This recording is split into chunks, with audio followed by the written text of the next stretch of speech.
Well, welcome everyone to today's podcast. We're on episode 3, so welcome back.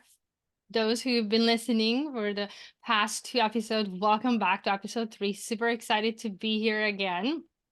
And yes, we are doing a 4-part podcast series on Mike's book. And Mike is my friend, and I read his book and I really loved it. And I thought this is going to be great for all my engineering friends. So we're doing it on leadership for engineers. So stay tuned. It's going to be episode 3, super fun. I'll put the book over here so you guys can see it. And then while you listen, you can go and find it also. So what have we talked about?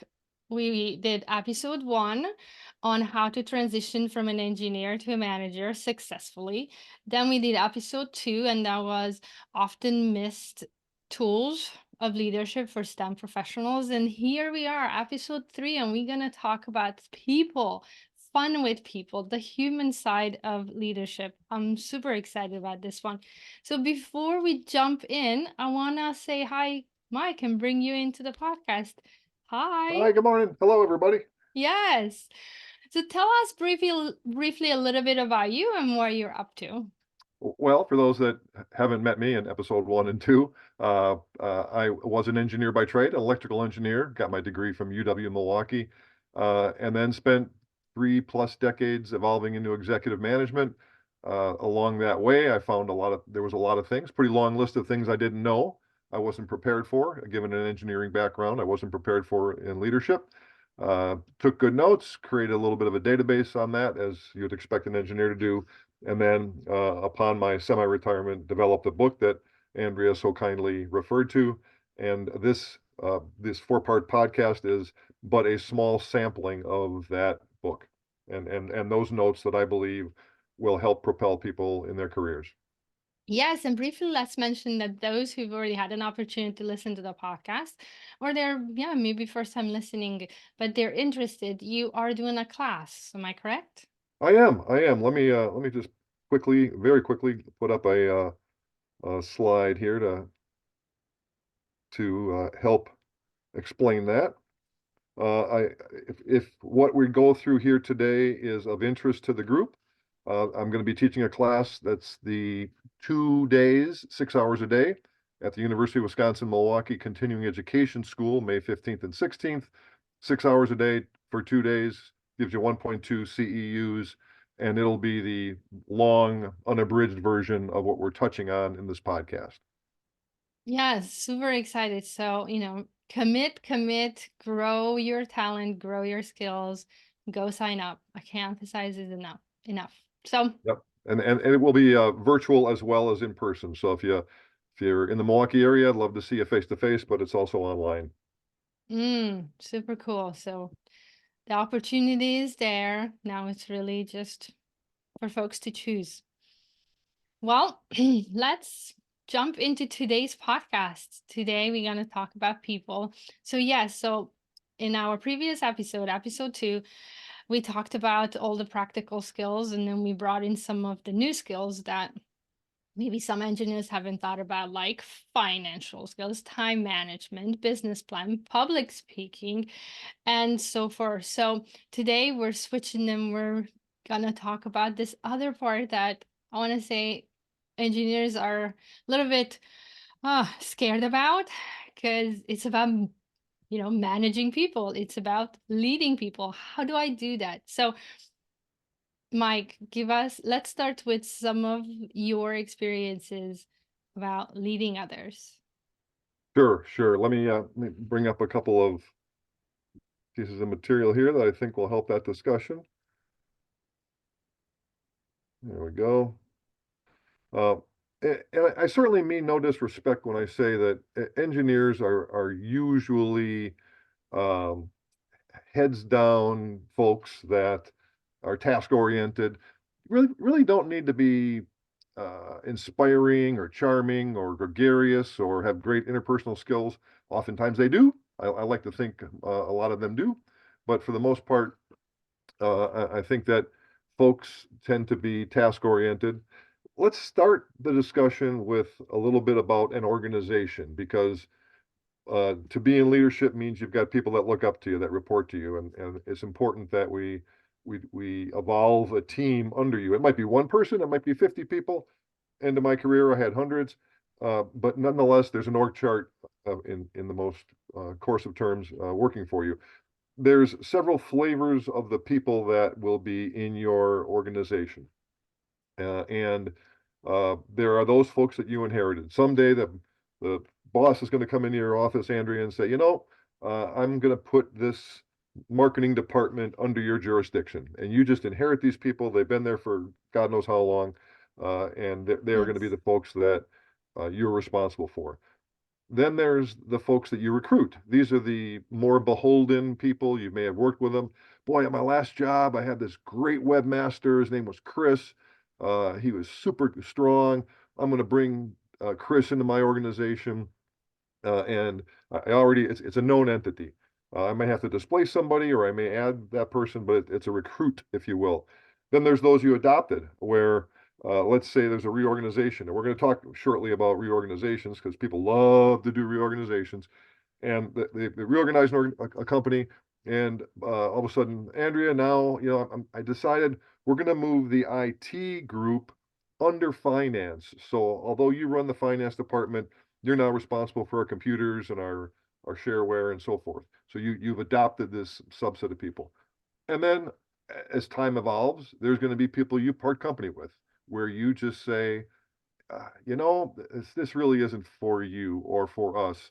And I like to refer to that as letting them get on with their lives. And we'll discuss a little bit later about what leads to people no longer being a fit for the organization. Yes. But if I look further at that collection of people and those categories, going down one layer in terms of characteristics, there's a broad variety of pockets you could put these people into. You've got some loyalists, people that would do anything for you. You've got friends that work for you, which is actually can be a little dicey. You got to be careful. You don't want to. You never want to have someone working for you that you can't terminate. You've got some needy people that take all your time. You've got high potentials, people that just are going to be the next superstars. You got poor performers that either need correction, guidance, or a walk out the door. So those are you can read for yourself a lot of different categories within those four groups. And if you had to be real general about let me just move this if we could, general about how they fall in terms of contribution to the organization, you would have exemplary performers. This is the top, I don't know, 1 to 5%. These are the Yeah. superstars, the ones that, man, when you're going into war, you tap them on the shoulder, said, I need you now, man. Then you've got your strong contributors. Hopefully, this is the bulk of your organization in terms of contribution. These are the people that are just reliable. They get the job done every day. They fall into those light blue categories, but they are the ones that make things happen. And then there's the utility players. These are the people that work in the test lab, and every day they monitor vibration on a rotating shaft. It's not, as they say, it's not good work, but it's work, and you can't do without them. They may not be the next vice president of quality for the company, but you need them, and that's probably a smaller percent. But just I want to give you a little bit of a architecture, if you will, on the organization. The slide this over again. I got a handful of rules. I got 10 top rules in the art of managing a group, and processing turnover and making sure you've got a high performing team. Number one, inspire hiring by creating a vacuum. I was always being a self-proclaimed nice guy. I was always a little bit leery about terminating people before I had their replacement. I was wrong. The right answer is create a vacuum. It will make sure you are then hyper focused on finding an optimum person. The longer you tolerate mediocrity, the longer mediocrity will stay. That said, once you've got that vacuum, never lower the team average because you're in a hurry. Well, we got to have somebody to be a project manager on our new product. Yeah, well, go find that person, but let's not lower the average. Let's take these hiring opportunities to be a chance to raise the bar and maybe reset the bar for the people that you have. Strive for diversity in all facets, and I don't necessarily, although diversity in the traditional sense is extremely important. I mean diversity in terms of tenure, skill, drive, creativity. You don't want a bunch of little green army men that are all the same, doing the same thing every day. You want some people that have been there for a long time that have tribal knowledge. You want people that have varying levels of creativity in the group. Yes. Number four, number four is a tough one. It's cut the cancer quickly. In the earlier slide, I talked about you have these high performing cancers. There are some people that are spectacular at making their numbers, getting the job done, doing what they need to do, but culturally, they're a cancer in the organization. They're negative. They aren't nice to people. They don't embody the same values that you or the organization have. In an earlier episode, we talked about culture. They don't match the culture. You got to lose them quickly. I had a 20-year vice president working for me who made his numbers every single year, and shortly after he became one of my employees, I fired him because he would make grown people cry when he walked into a room. Oh, So make sure you keep a one eye on culture. Always be hiring when you're not. This is so important that I got a full organization. Things are great. Everybody you meet is a potential candidate for your group. And if you find somebody who's a spectacular fit functionally and culturally, think about an upgrade. Think about bringing them in, making room for them because that person may not come along in the future. Always be hiring. Uh, Engage a varied interview team. Uh, I'm pretty good at a handful of things. One thing I'm really not spectacular at is interviewing people. I find the good in most folks, which is healthy, I guess, in some regards. But sometimes I do that to a fault, where I don't see the inner demons, if you will, or the inner yeah. flaws.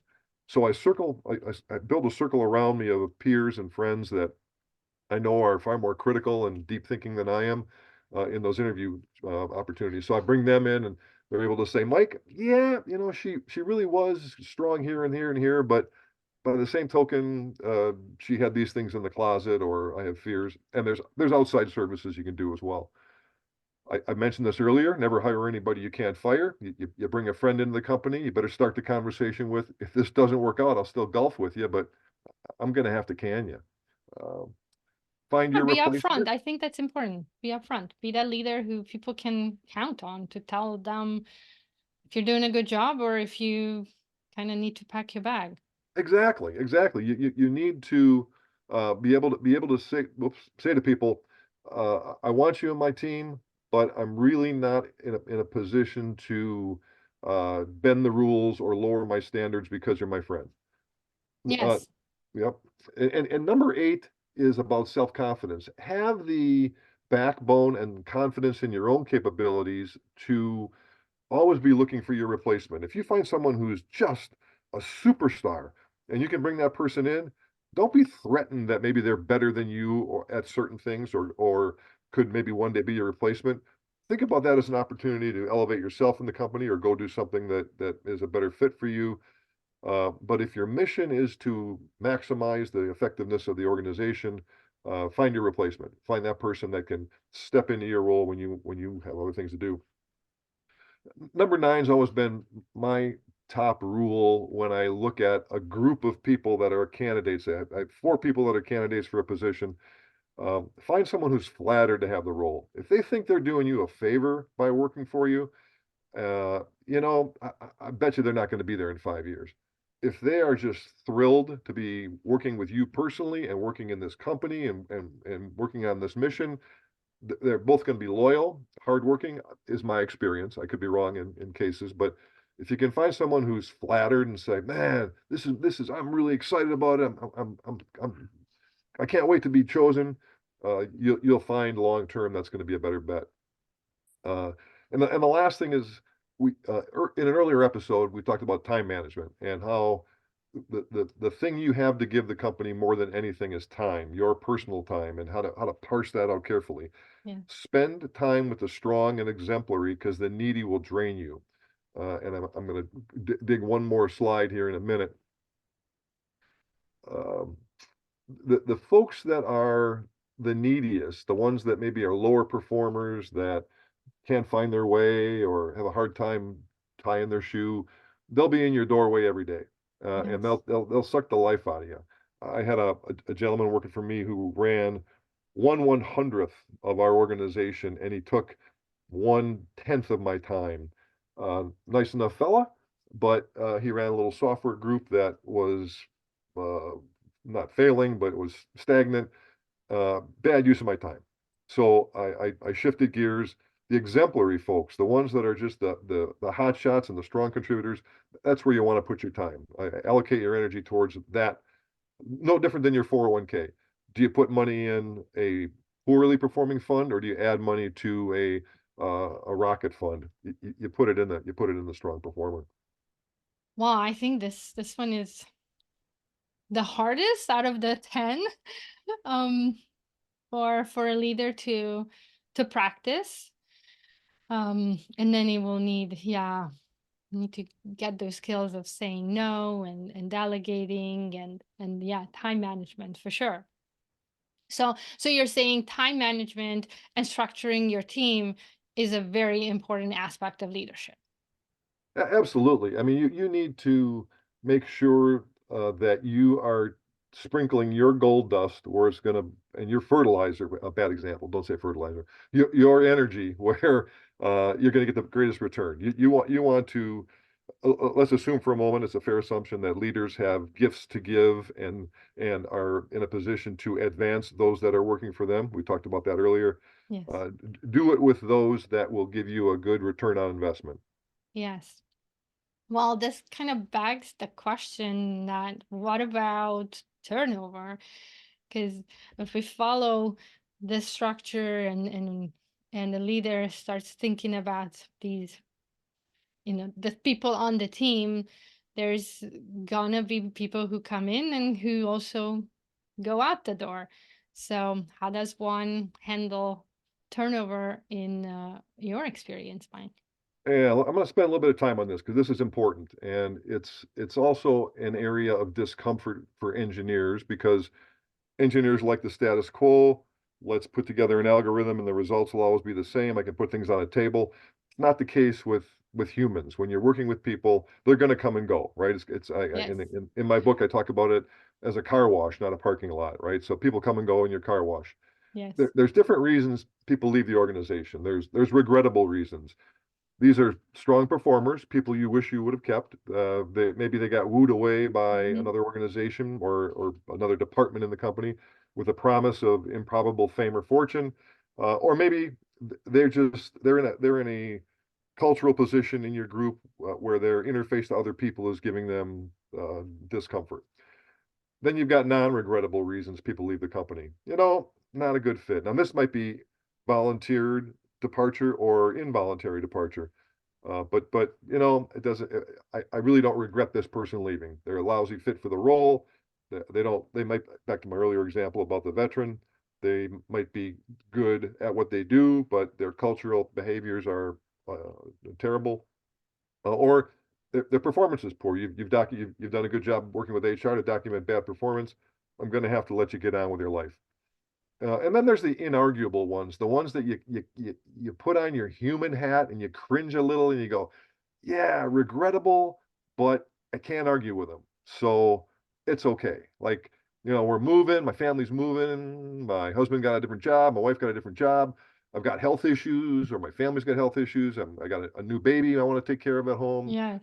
Hard to argue with that. If they have the opportunity of a lifetime or it's an important move on their part, good for them. And for their family, as I say, help them pack, right? So just Yep. let them get on with their lives. My universal, and I say this to, I did as long as I could, when I would have a new employee come on board. If you're unhappy in your role, give me a shot at it. Give me a chance to fix it. If I can, I will. If I can't, I'll help you pack. So if you come to me and say, I don't like the work hours, I don't like Sally sitting next to me, I don't like this project. If I can fix it within the guidelines of our mission, I'll do it. Give me a shot, but don't leave and say, here's why I left. Say, here's why I'm thinking of leaving, and I'll do the best I can to rectify it. And if I can't, you know, this one we can't fix. We just can't make this one go away. I like that that that is so powerful because it sets people up to be accountable and then still builds trust and then keeps that respect between two human beings. Absolutely, absolutely, yeah, and plus again, it humanizes it. And at the very end of episode 4, I'm going to talk about looking back on your career before it's over, and thinking about, did I do good? Not did I do my job well, but did I do good? And if you've advanced someone in a human perspective rather than just a business perspective, that's doing good. So uh, to the point about turnover, if someone says I'm leaving, here's the flow chart I go through, like any good engineer would go through. First off, ask yourself, do I want to keep this person? If not, see ya. Have they already mentally checked out? Yeah, I'd like to keep them, but they're already wearing the T-shirt from the company they're going to go work for, and they got their office cleaned out, and their plants are gone. Okay, they're gone. Forget it. You may temporarily be able to switch their mind, but if they're mentally checked out, they're checked out. Back to the discussion you and I just had, Andrea, is it better for them? Is this really in life a good move? I'll help you pack, right? Um, if it's not any of those things, do they have a valid reason for leaving? Like, my workload's just too high. My family's suffering from this. I just can't work 60-hour weeks. Then you ask yourself, okay, that's understandable. That's probably not a fair request. Can I affect it? Can I hire more people? Can I lower your workload? Can I give you a subordinate to help you with your workload? Uh, and then if I can, I'll commit to fixing this. I'll tell you what, I'm going to cut you back to 45 hours a week, and we're going to bring in another person to help you out, a temporary or whatever it might be. Yeah. If you can't do that, educate them on it and say, here's why things are the way they are. And then if they say, oh, okay, I get it. This is only for a month, so thank you. I'll stick it out. So save the people you can. Don't con anybody in this thing, but I'd recommend flying through this flow chart. Another aspect of the organization, and this is kind of one a little bit tongue in cheek, is managers love to reorg their empire. They just love to. I don't know why, but they do. They love to uh, take an organization and reorganize it. It happens every time. Sometimes Yes. it's a good thing, sometimes it's not. The first thing I would ask you to do if you're thinking about a reorg is, why am I doing this? Does this align better with my business plan or the mission of my organization? If so, maybe it's a good idea. If you're doing it to overcome stagnation, like we've been doing the same thing for 50 years and it's just not, things aren't changing, not a bad idea. My number one rule in an organizational design is avoid the dotted line. If you say, well, you're going to be in the finance department, but you're going to have a dotted line up to R&D because I want you to work with them as well and be subordinate to them to Yeah. help them monitor their budgets on a daily basis. Anytime you create a dotted line, you create confusion and you create the absence of accountability. So the exception to that, and I kind of do it in a dotted line in this org chart, is the matrix organization where you've got a traditional org chart with different disciplines organized as they might be, Hmm. but there's ad hoc project teams that appear on a periodic basis that borrow people from different organizations, build a pop-up team, if you will, get Hmm. something done, and then everybody goes back to their neighborhood.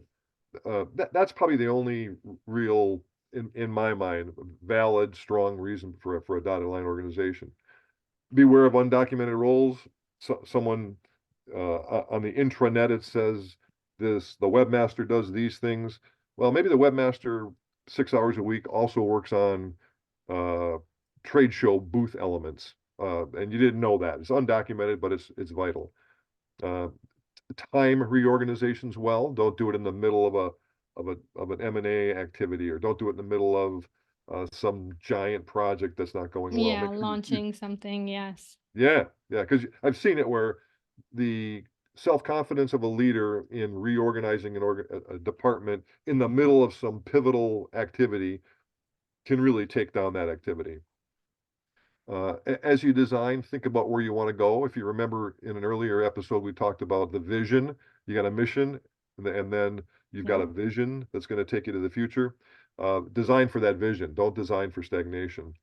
Um, don't undervalue relationships. If there's a handful of people that are magical when they work together, they're just this uh, uh, undocumented team of people is just a powerhouse. For God's sakes, don't, or at least be cognizant of it if you make any changes to it. And then I'm going to talk a little bit about succession, if I could. Uh, Sure. and this is easier to say when you have a larger organization. If it's a 10-person company, it's going to be a little bit tougher. But succession planning is making sure that when somebody is no longer in the role they're in, you've got someone behind that person. If it's a 10-person startup, you can skip this slide because everyone's wearing 10 hats and you do what you got to do to get the job done. Hmm. But if you have the luxury of more people, more resources, go through the task of asking yourself, what do I do if Mary J gets hit by that beer truck that keeps driving around looking for nice people to hit? What would I do? And this particular matrix I show you here is one that I've used in the past. Is there an emergency fill? Someone that I can have do two jobs for a little while until we fill it. Is there anybody ready now? If Mary J is not with us on a project lead, Mark could probably step right up. I can replace Mark pretty easily. He's ready to take that role. And then ask yourself, is there somebody behind that? Is there somebody that in 1 to 3 years could fill that seat? If so, what do I need to do to develop that person? I'm going to mentor that person with Mary right now so that if Mary goes on to greatness or leaves the company, Tony can pop right in there. You get the picture. Yeah. Be thinking ahead, if you will. Be thinking ahead. Yes, that is something that it's part of leadership. It's that critical thinking of even though you have a team right now, it's functioning well and they're playing really well in the sandbox. And it's your responsibility to think about, well, what if something happens, then how you gonna keep uh, the project going and the mission going. So yes, no, this is an important element. Well, Yep. so all right, well, let's recap a little bit. So let's say that you built the dream team, you have figured out these implications of a turnover.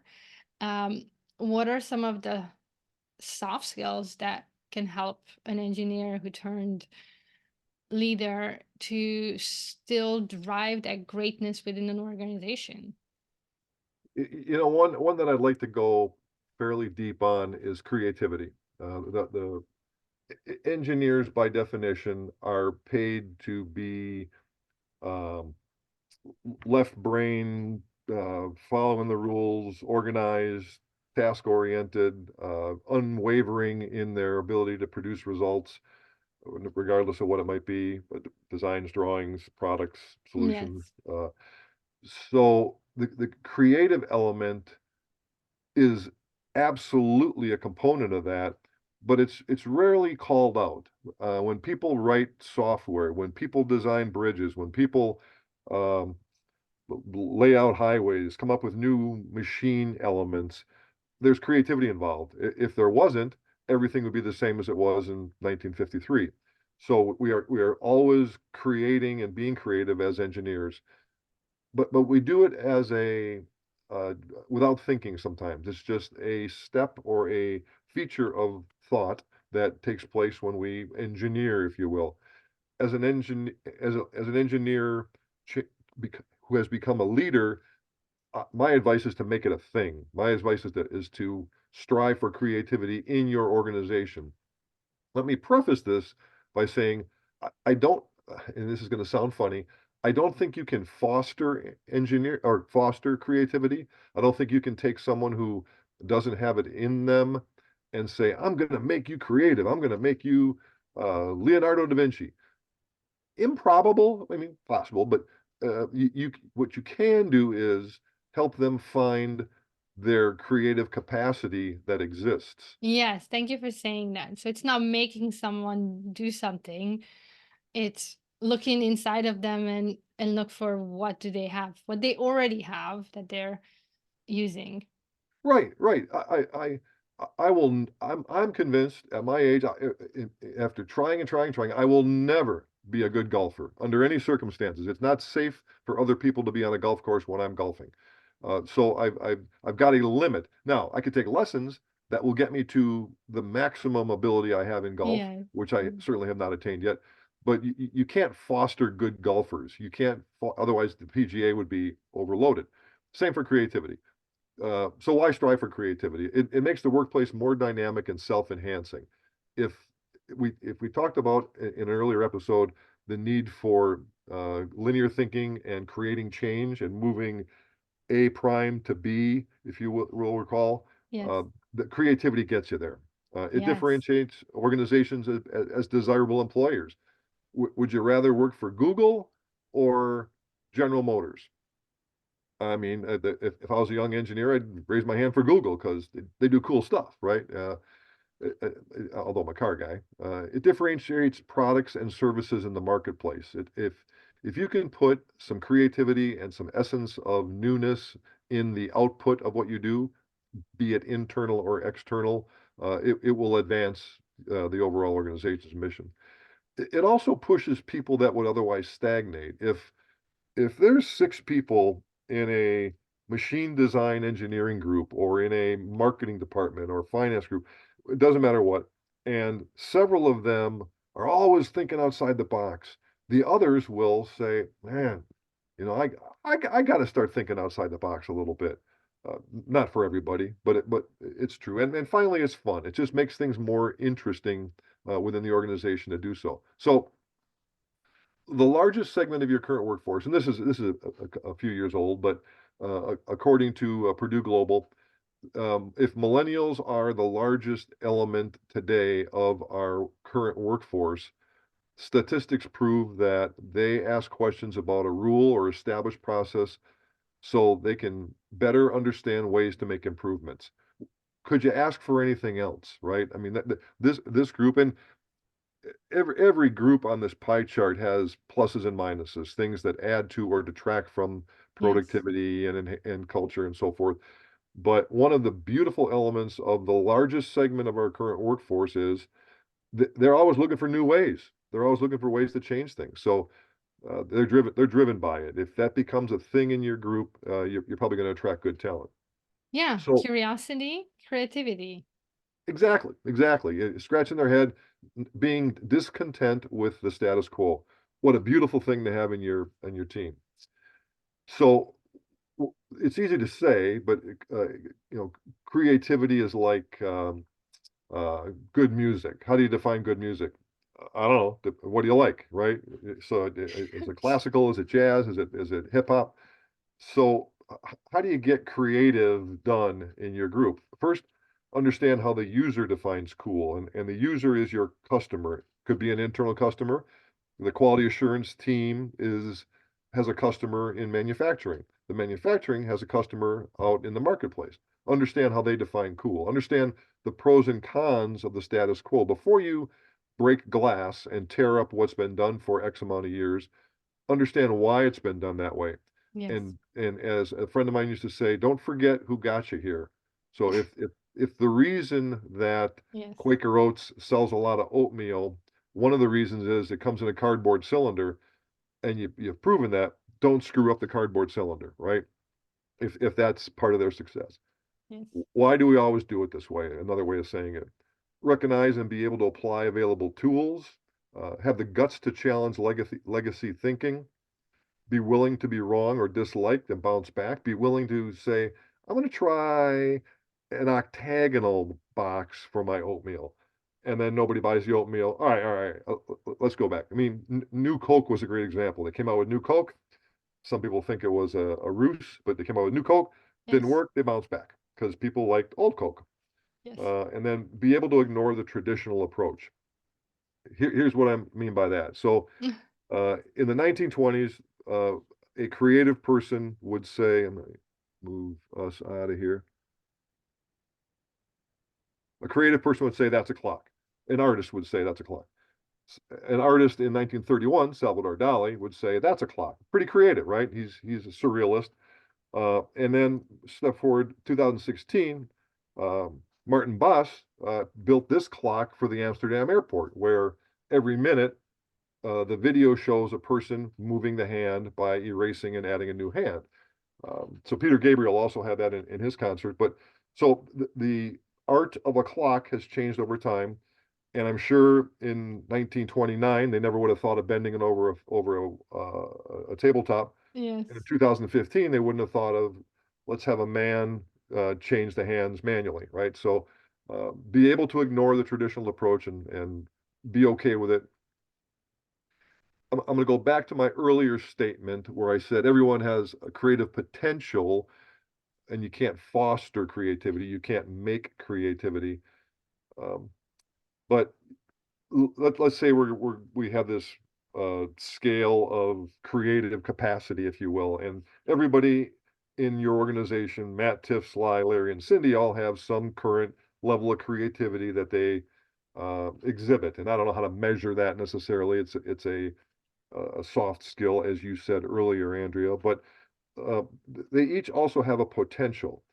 Tiffany, who's in marketing, already is that's her job is to be creative. Her job is to be out there and thinking wild and having purple hair and just being as creative as she possibly can. Sly in accounting, you really don't want a lot of creativity in your accounting department. The IRS kind of frowns on that. You know, there's this thing called GAAP, which is standard practices for accounting. They prefer you stay within that Yes, they that prefer you, yeah, be creative somewhere else. Let's Exactly, put it that exactly. way. Well said, well said. Yeah. Now, Larry, and this is a true story. I used to work with a guy named Larry who ran human resources. Nice guy, always had kind of a flair. Our CEO, John, at the time said, Larry, why don't you run marketing for a while? And Uh-huh. he blossomed. He had a million ideas. He transformed the way our company was viewed in the marketplace. And HR people aren't usually creative. They're pretty black and white, right? So allowing people to find that creative potential. How do you do that? How do you get people to stretch a little bit and particularly, let's face it, a lot of engineers, God darn it, a lot of engineers are going to, um, whoops, sorry.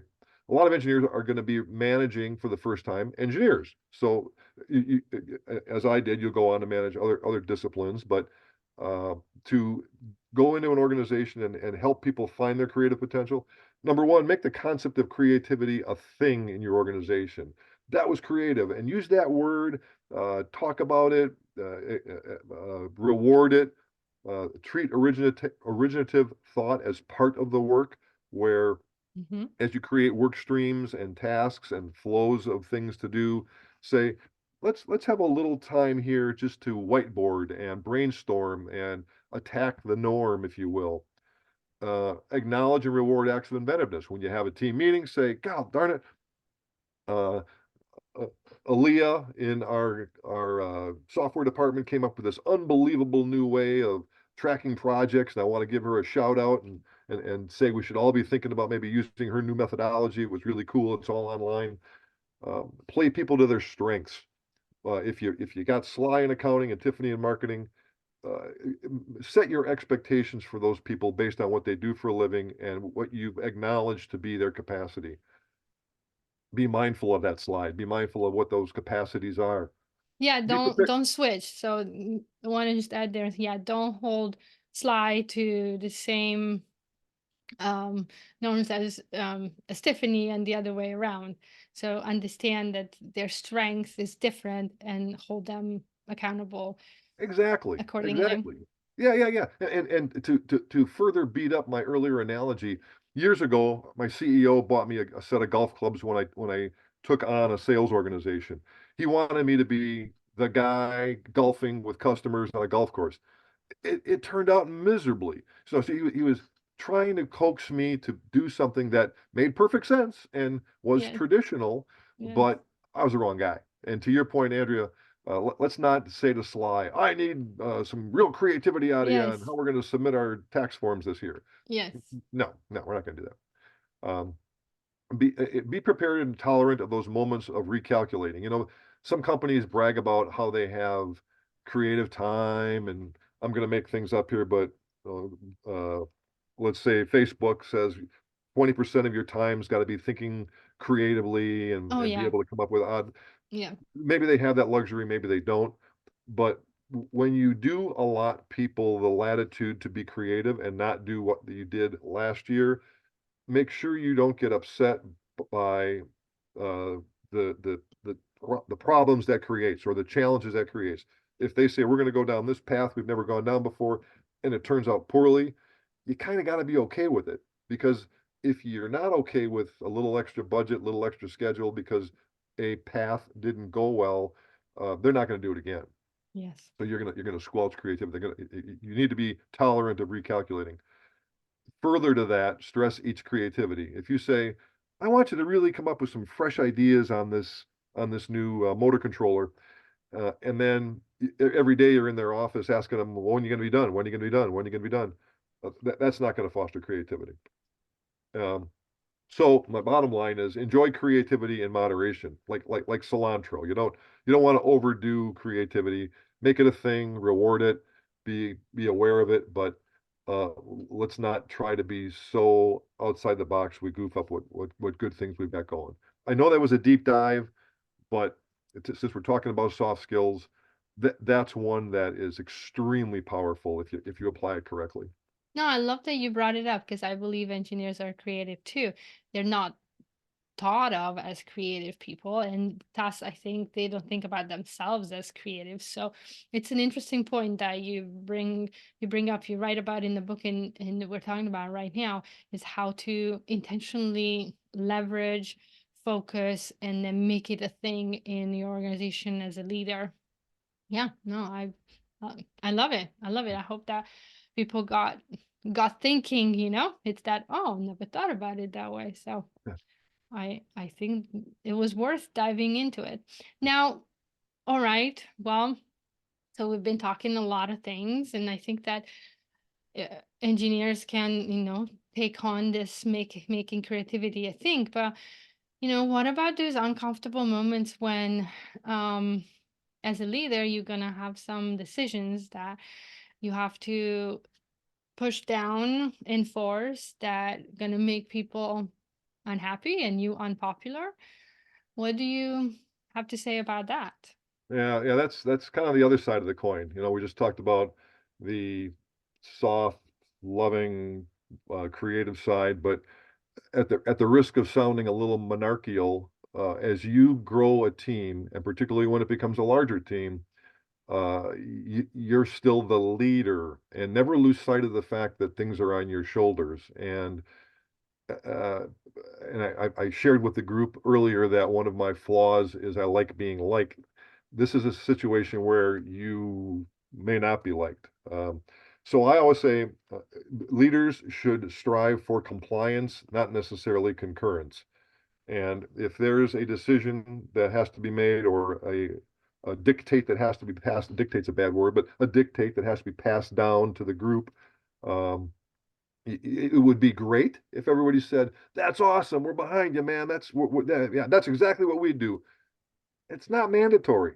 It's nice. It would be nice, but you're looking for compliance. You're looking for salute the flag. Earlier, I talked about in I think episode 2, we talked about how management teams get together, make a group management decision, and then it's your job as a leader to Yeah. pass that decision down with complete confidence and complete support. Yes. This is that. This is where Yes. sometimes you were part of a team, came up with with a solution or direction or whatever it might be, and you strive for compliance. If there's resistance, you got to figure out how to deal with it. We refuse to execute your plan. Okay, well, you can refuse working for another company then, because again, a little monarchical, but you're looking for compliance. Give you an example here. Let's say there's going to be an announcement. You've got 8 people in your organization, and it's post pandemic. And folks, we're working in the office 3 days per week now. I know you like working from home. Some of you really like that, but I'm here to tell you, we've proven to ourselves that we're missing collaboration, we're missing creativity, we're missing productivity. We're all working in the office right now. And of the eight, two people hate the idea, two people hate it, six people are okay with it. What do you do? So you make the announcement. Option two is you say, well, I tell you what, we're contemplating it. I'd like your thoughts on that. And let's all get together and uh, eat some gummies and sit in a room and figure out what we should do with this concept of working three. So now three people say, yeah, I'll do it. And the other five say, I don't think it's a good idea. Yeah. You're in a bit of a pickle now. It's good to solicit the input, explain your rationale, why you're doing it, but now you've got input from these folks. I'm not saying don't do this. This is a good way to get to concurrence. Then you got to make the call. You don't ever lose sight of the fact you're a leader. You got the input from them. Three liked it, five didn't. If after you say, I've decided we're now working in the office 3 days a week, you may lose somebody. You will now have eight people working in the office because you said that's what we're doing. But one of them might say it's not for me. Uh, It's better to have folks that are compliant and willingly following what you're saying than being a cancer. And I mentioned that earlier. Again, this sounds a bit dictatorial, but you are paid to make the call. I would absolutely invite you to solicit input, get people's feelings on it, do an exemplary job of explaining why we're going where we're going, and then, frankly, as a leader, you just got to go ahead and make the call. So, how do you do that? What are the steps to, I won't say 100% gain, but maximize the amount of compliance you get from a team given any particular decision? One, I'd start by saying, what category of direction is this? Is this a handed down dictate? If the company and the board of directors says we're closing our plant in Toledo, we're closing our plant in Toledo. So I wouldn't say, boy, let's talk about it. What should we do? No, we're closing our plant in Toledo. Sorry. Yes. Yes. Um, if it's a decision that you personally made, as was my last one, working from the office, let them know. Say, I've made a decision. Stick your chest out and say, I've made a decision, or this is what I want to do. Let's have a conversation about it. There's going to be those times when it really is a great opportunity for a bottoms up decision where you say, we've got $1.6 million set aside for R&D next year, and we've got $5 million of projects. Let's have a group meeting with smart people in the room to decide how we should prioritize those projects based on the budget we have, knowing we can't do all of them. That's perfectly rational because now you're harvesting the intelligence of those people around you to drive a group decision that makes perfect sense. If it is B, if it's your idea that you want to push forward, you can still be talked out of it if you learn some things or some flaws, but let them know it's your call. Share the rationale as a business partner. Here's why we're doing it. Productivity is down 40%. People are complaining they're not really getting answers back from emails, and Zoom calls are terrible. Be ridiculously clear about the expectations. Here's what I'm looking for. I need you in the office 3 out of the 5 days a week, and I need you to promise me you're going to do that. And then gain compliance like a flight attendant in the exit row. When you're sitting in the exit row, I'm 6'2". I like going sit in the exit row. Inevitably, flight attendant comes by. I need a verbal yes that you're willing to help with the exit door if there's an emergency. Yes, yes, yes, yes. It sounds silly, but it will help you say, it will at least help you gain uniform acceptance and get people onboarded. And then communicate your plan. We talked about clarity earlier. Once you've got concurrence, put it in writing. So say, folks, here's what we agreed to, or here's what I've decided, and make it invariably clear. That is extremely important. Yeah, there's some really good steps there for our listeners to write down, to to take away, that there are all these steps. So, please do as many as you can, because it's a process. So learn it, because, as you said, I had an experience when one of my leaders, we were in that um, example of yours, of she came in, asked for our feedback, and then made a decision and told us, okay, well, this is the decision I made, and it's, I'm your leader, and it's my responsibility to make the final decision. So it was the thank you for your feedback. And for those who didn't agree, she asked for our compliance and to salute the flag. And it was amazing. I loved her confidence. I loved her her leadership in that minute. I mean, I'm talking about it, so it was very inspirational. That is the leader that I want. So it does build trust, if you think about all these elements and build it into your leadership. Well, you brought up something, Mike, that I want to just a little bit double click, that it, engineers are really nice and kind people. And I remember you brought it up in the first episode, as you're moving into leadership. I understand that that part might be dropped a little bit. So, as a kind engineering leader, what happens when you um, find friction, when it's the other side, those red people on your slide who say, no, I won't do it, when there's pushback, when there's debate, when they are expressing their mm, disagreement, let's just say that.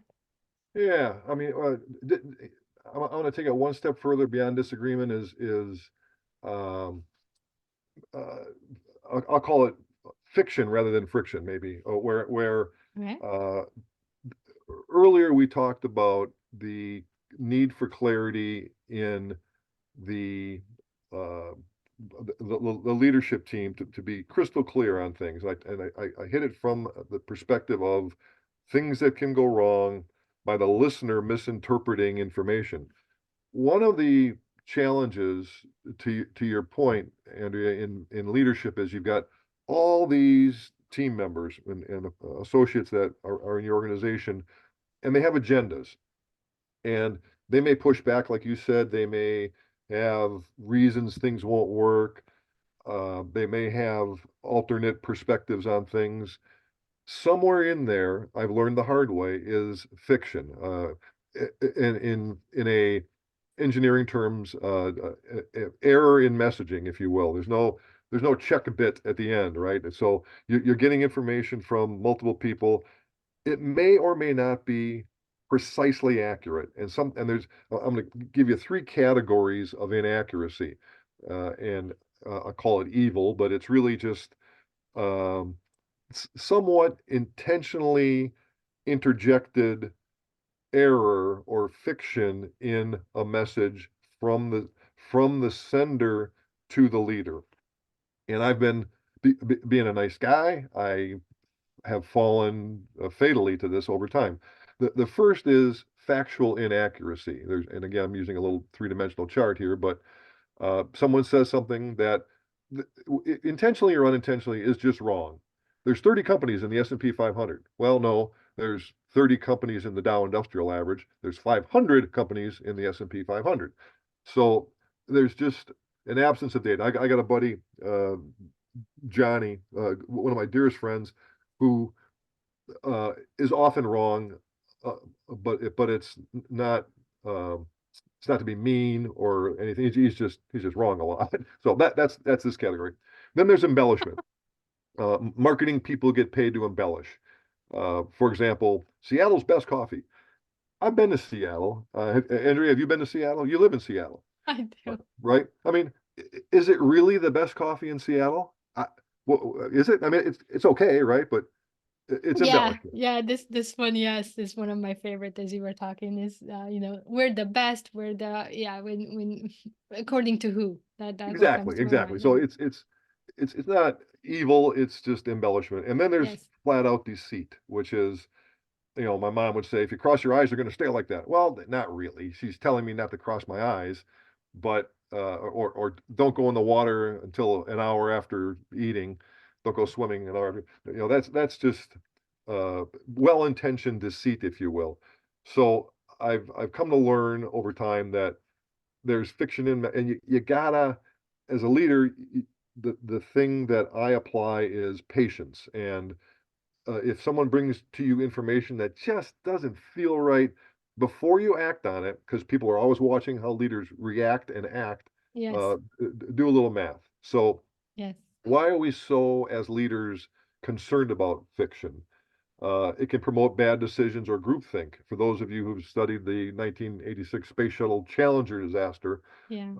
there was Morton Thiokol was involved, and some bad decisions were made about an O-ring, given the way the data was presented on the tolerances and error in the dimensions Yes. and scientific characteristics of these O-rings.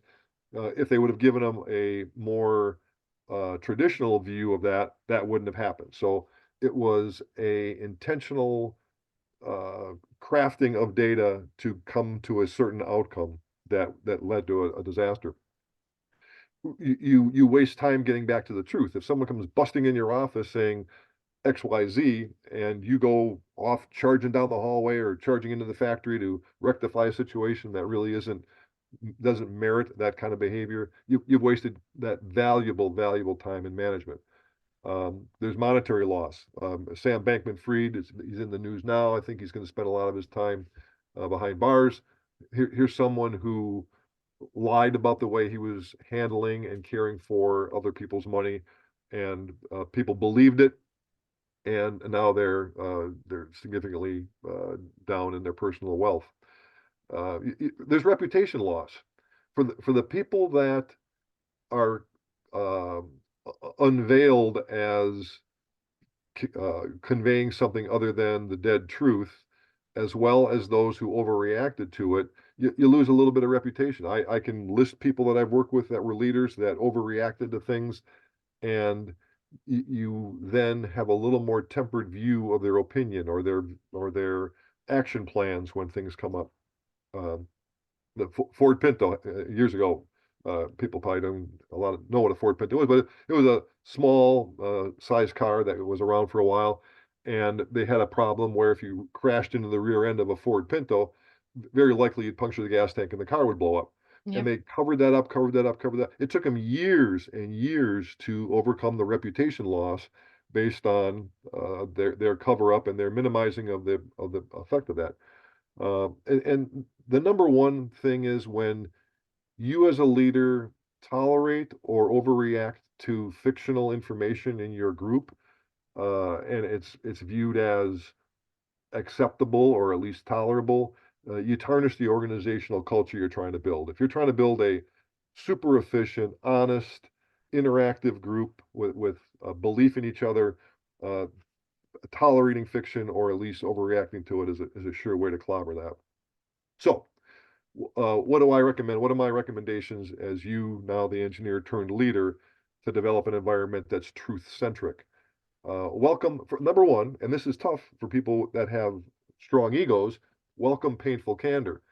If someone in a meeting says to you, Mike, I got to tell you that idea you had for putting a hot tub in the conference room was really a bad one because the floor can't sustain the weight.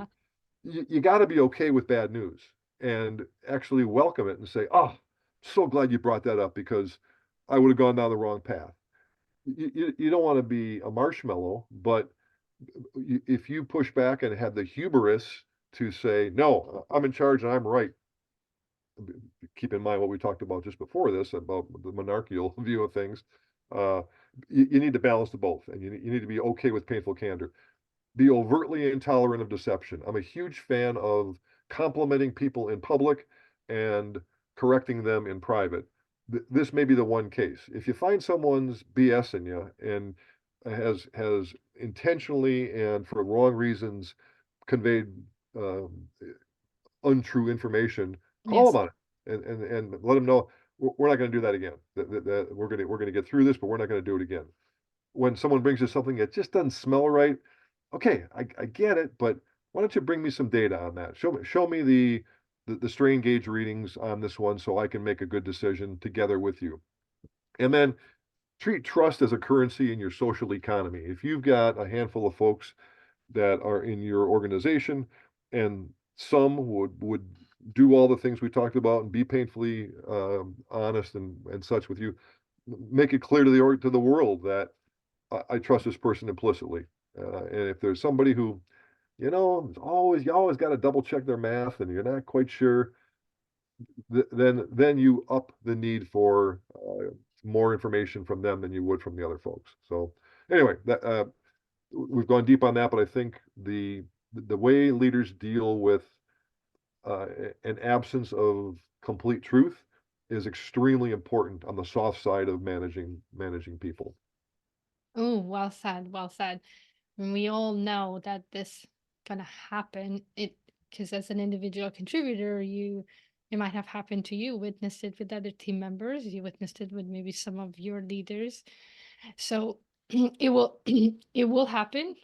It's not if it will happen, it's when it will happen, how you're gonna respond. So I think this was valuable for us to spend some time again for leaders to start thinking about it, how you're going to respond, what kind of leader do you want to be, again following episode 2 um, thought process, um, because honestly I think everybody wants a truthful leader and someone who does not tolerate deception. So no, thank you for bringing it up. Well, we are close to our ending, so let's end it on this, I guess, happy note. We talked about people, what to do when maybe they get out of line, but what about when they are in line, when they do what we ask them to do? I'm talking about rewarding people. Tell us a little bit about that, Mike. You bet, you bet. I mean, let's face it, engineers or anybody, we're coin operated, right? We like to do things for the sake of the good, the greater good, and we should. I'll talk more about that in episode 4. But in the meantime, you might want to go buy a fishing boat, or you might want to upgrade your television in your living room, or buy your kid a better school to go to. So we're all coin operated, right? So uh, there's various kinds of compensation that come with any role in the company. And I had a chance to be involved in an integration plan, bringing a new company into our company. And of course, number one on their mind was, how am I going to get paid? What's it worth to me? Is this acquisition going to be good for my family? Yeah. And I broke down compensation into 4 different categories. And I still stand behind it. There's the salary category. What's your weekly paycheck? And the objective is to get you to come to work in the morning. So, or work from your kitchen, whatever situation you have. Then there's benefits, a little softer, things like 401k, vacation, entice you to work here. Uh, they're not as tangible as that check that you get deposited in your account every 2 or 4 weeks, but nonetheless, you can monetize those things, particularly if Well, there's a 401k matching or something. and So then the medical one, right? exactly, if you got a family, I mean, if you take the time to do the math, and a lot of people don't, things like medical benefits, 401k matching, that's real money, right? So that's real compensation. Um, and then there's short and long-term variable compensation. And here's where professional ranks are typically involved. And I'm on a couple of boards right now, manufacturing company boards, where they've actually pushed short-term incentives down to the factory floor and said if the company makes their objectives and we have some key measurables, it'll also affect the factory floor. But typically strong in the professional ranks. Things like a quarterly bonus or a commission plan for selling things that are above and beyond the weekly paycheck. And the objective is to drive you to achieve a short-term objective. So if you've got an annual business plan that says we need to uh, change on-time delivery from 80% to 90% in a given year, that's a measurable that your behavior will attack, and we will compensate you for it if you make it. So short-term goals, typically annual kind of goals, quarterly maybe, or annual goals.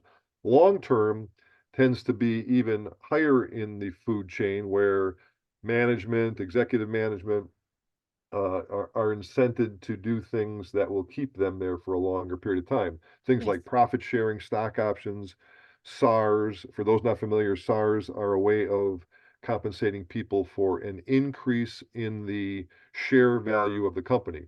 They're not shares, but they're measuring the delta of what the company's worth while you're involved.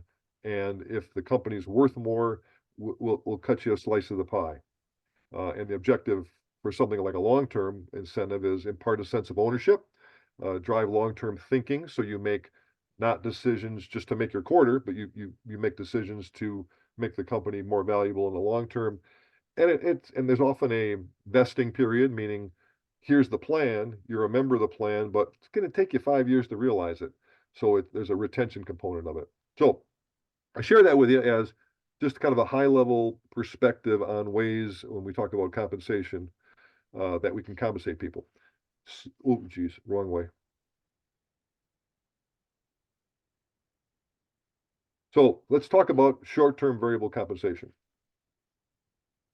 A variable compensation plan should be aligned with the operating plan. If you remember earlier, we talked about the operating plan in a company that is the big, audacious objectives and the tactical plans underneath it. If you say, this is our plan for the year, and I'm going to reward you for something else, you've failed. So if you're going to put together a variable compensation plan, make real sure that it aligns with the things you all agreed were the activities and tactics for the year and the goals for the year. The strategy, the overall strategy, whether it's growth and quality improvement, improve morale, whatever soft strategy there was, should be reflected in that variable compensation plan.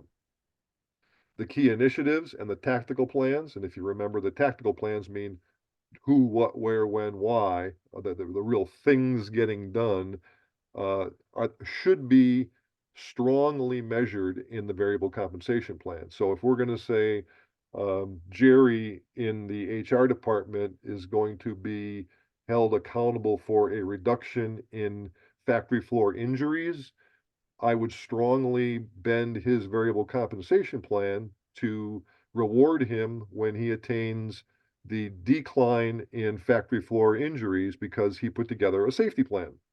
So there's got to be some correlation there. If there's not, people are going to say, well, why do we go through all the effort of making that stupid operating plan if we're not even going to pay me on it? And then reward people for that which they can influence. And I'm going to go big on that one here next.